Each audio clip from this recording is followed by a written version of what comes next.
right. Good morning. What I wanted to talk about today is this, and I want to hear from all of you.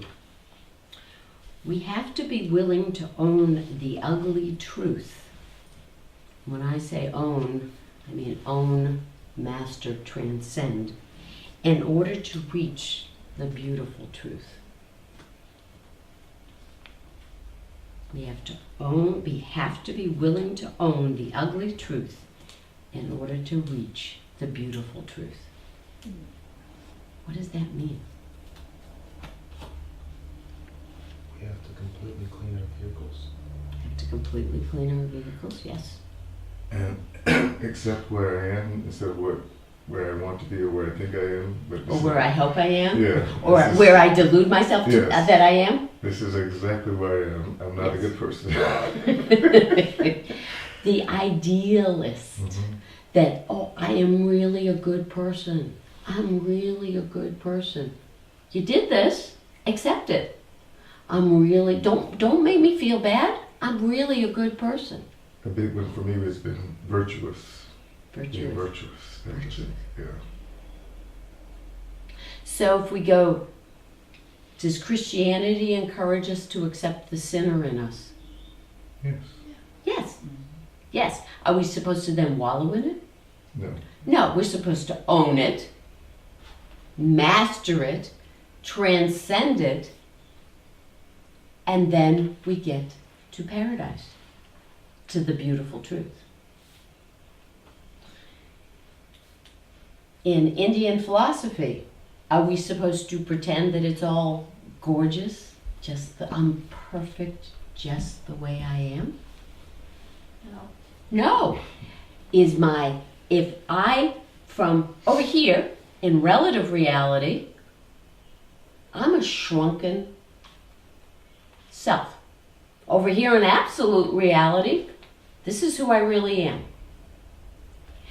I still use I. Both times I'm using the word I, and I delude myself because relative reality says, I'm perfect just the way I am. Absolute reality says I am perfect. Who's telling the truth? Over here, not over here.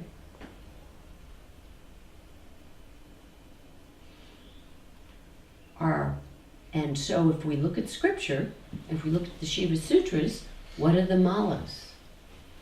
The impurities. I am imperfect, I am separate, and I am the doer of good and bad deeds. So then I read that. Oh, I got it. I'm perfect. I am really perfect. I'm perfect. I'm not separate from God. And God is the doer of all deeds. And I'm with God. So everything I do is God's. And that's it. What's wrong with that? What's wrong with me saying that? It's delusional. It's in the scripture. It says it in the scriptures. All the scriptures say that we're one and we're union and God dwells within us as us and all that. What's wrong with it? Delusional? You just don't understand. You're being mean and bad. You're a baddie. So my understanding would be until you reach that point where you truly are one, truly, then it's all small stuff. It is. That's the point. Until we reach, we have no right to say we're all one. We're not there. It is delusional.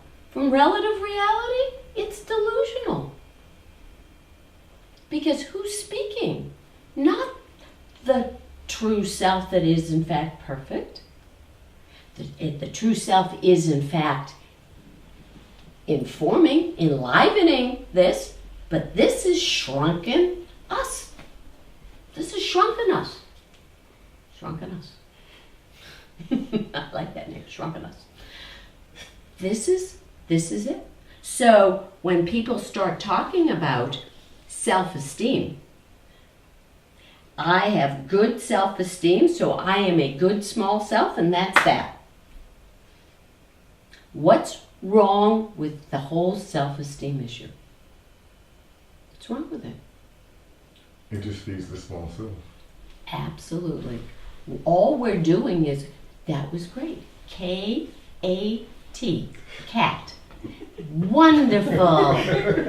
Good job. I wouldn't want you to feel badly that you misspelled. I can't tell you the truth that in as we talked about in the Yoga Sutras last week about, getting clear in separation of diversity, of absolutely, knowing this particular and that particular and this particular. No, we're just going to do vague, and it's all fine, and you're good just the way you are. That's wonderful. That's wonderful. You're wonderful just the way you are. No, you don't have to do your homework, Johnny. You're wonderful just the way you are. It's fine. F-A. Who cares? It's wonderful. You're great, sweetie. I love you just the way you are. What's wrong with that? How do you learn? What's to learn? I need to just feel good about myself. Isn't that what the message is? Doesn't matter. You just need to have good self-esteem. I feel really good about myself. I do as I wish whenever I want. My parents don't yell at me. My teachers have no control over me. And nobody has anything. I get to do it the way I want to do it. And I feel really good about myself. You're still in the good bad dichotomy though, aren't you?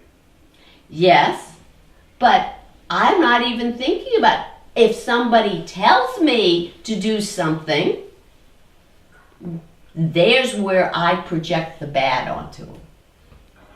So if the teacher doesn't like to be called bad, then the little kid has full control. And so this child doesn't have any chance to be reflective. That's right. There is no reflection. It's not only the child, the adult who studies, who then says, you're mean to me. I don't like what you said. I don't like that you're telling me that I have this quality or that quality. It's not nicey. We're not doing nicey. You're not making me feel good. You are making me feel bad. Is it my responsibility to make you feel good? No. No. Is it my responsibility to make you feel bad? No. If, in fact, you do some activity that everybody would be calling inappropriate behavior, and somebody says, it's the emperor's new clothes, somebody says, there's no clothes on. That was inappropriate behavior. Now, if you have all these people who are telling you it's fine, and the society's telling it's fine, and everybody's saying it's fine, no problem, it's fine, it's okay, it's boo, you're good just the way you are, you're so perfect just the way you are, oh my God, you're so good. Then that one person who says, that was inappropriate, they're stoned. And who? The other participants, because if, let's say, for a child, what are the parents going to do? If the teacher says that was inappropriate, Go after the teacher. they go after the teacher. Never used to be that way, but why do they go after the teacher? Because the teacher's not supporting the small self. Not supporting their self-esteem, not making them feel goody poo. And they're making their life miserable because the child is now going to be cranky and doing all kinds of things. So if you ever want to look at a great example, and I've had some, is Captain's Courageous. Great example for a child who works the system, and then transforms. Great example. But this is us as adults. Work, and these children grow up. So what's wrong? Do we have to have good self-esteem? No. Anyone else? Do we have to have good self-esteem? It's not about good or bad. It's not about good or bad. What's it about? About detaching from the entire good or bad. From, Being appropriate. yeah, being appropriate. Being appropriate.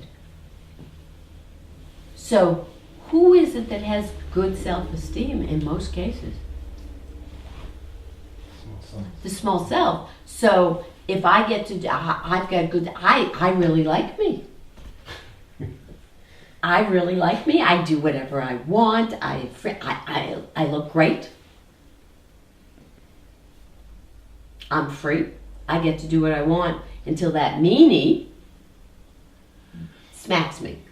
Or I go to work and they make me do something I don't want to do. And then I won't do, I get highly insulted. And then I quit. Or they fire me. One or the other. Usually in this situation, work ethic is not part of the program. People don't tend to, work ethic is not even in the equation here. So forget that. So if I am identified with that small self, then anything and everything that anybody says to me is personal and humorless.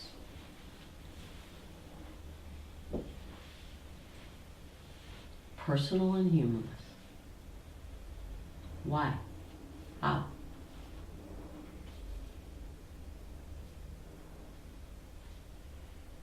Because you would take it as an attack on you. That's right. That's right. So if you don't like a quality that I have, and I'm attached to it, or I'm attached to the positive version of it, because that's what I'm going to call it, then you've attacked me. Absolutely. So what's wrong with a 4 square? I would be willing to accept those other qualities because I'm set in my own. I'd only be willing to take the positive ones, and I will never take the negative ones. So I have to project that onto somebody else, the negative ones, Or the opposite, right? or but it's all positive. You know, Right, whichever positive, positive. even if it's a The negative two, quality. yeah. It has to be the positive. Whatever it is, I can accept the 2 positives, but I cannot accept the 2 negatives, whatever they are, the ones I don't like.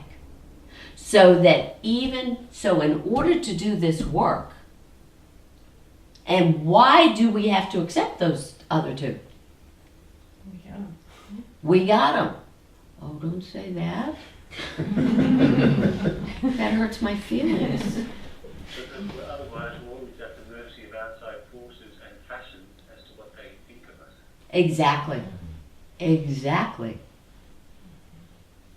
Always at the mercy then.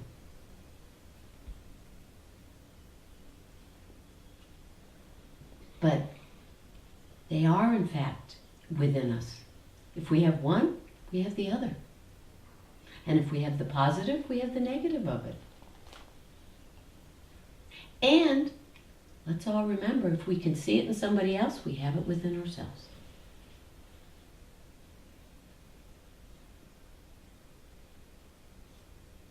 So,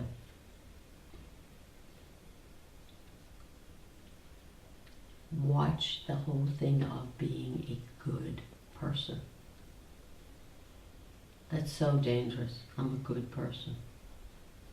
So scary. And if somebody tells you I'm a good person, look out. Look out. Because 1, they're going to have you be the bad person. And 2, when they do the bad, they won't see it. They do it and they do not see it.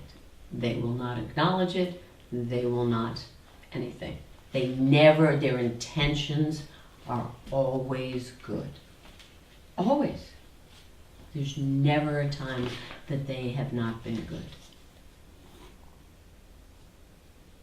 Does this make sense?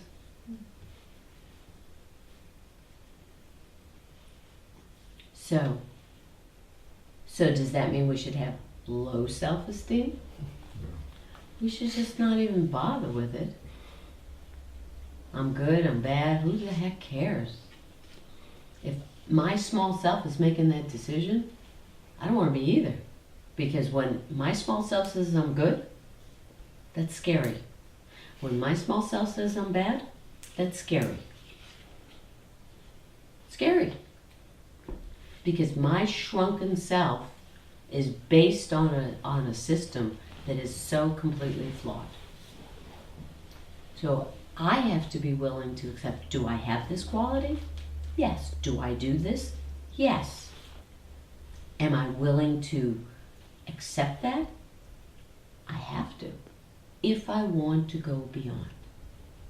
So what happens here a lot is we have to go through purgatory. We have to admit what we've got, clean it up, and then what happens is then we get to go beyond that. Then we get to see the real truth, which is the beautiful truth. So let's say all of these beanbags are my small self. This is me. Me. I love me. So I'm doing sadhana, I'm doing spiritual practice. What do I do with these beanbags? If I'm doing, I want to get rid of them one by one. You first have You to look see at what them. they are. I have to first see, oh, yeah. It has to be at a point where I get rid of all of them. But for a lot of people doing sadhana, what do? Pick and choose. They pick and choose. They pick and choose, and they then go, oh wow, I want a different one than this. So what they do is they actually take in new ones that are prettier in their minds. But are they in fact prettier? No, they're coated. They're just coated. They're just coated with something that makes them look, because I've now fooled myself that they're prettier. And is furniture furniture? Yes. Yes. So doesn't matter how pretty it is, a chair is a chair. So the furniture is the furniture.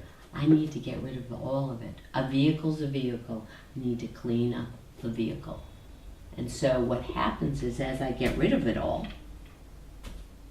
and I clean it up, this small self becomes more translucent, right? There's not so veiled and stuff. And so then we start to see, oh, the real self starts to be informing on a greater and greater level our decision making.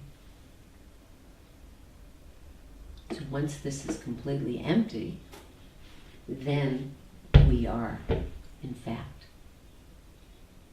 clean. And so we're still using the word I. So at that point, do I care whether I have good self-esteem or not? And am I still going to have the same, this is a vehicle, this body, it's a vehicle, am I still going to have this vehicle? Yeah.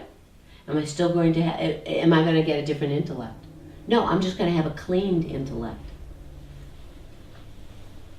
Am I still going to have the same data collector? Yeah, just going to have a clean data collector. Going to have the same 5 senses? Yes, cleaned. So I'm not going to all of a sudden proof I'm a different body, I'm a different this, I'm a different that. No, it's just going to be, I'm going to actually have, I will enliven them cleanly, and it will be manifested as love. instead of all the gunked up twistedness that happens. And so the character I play has to accept each of the qualities, and it's no matter what. We have to own the ugly in order to get to the beautiful truth. Okay? Any questions about it?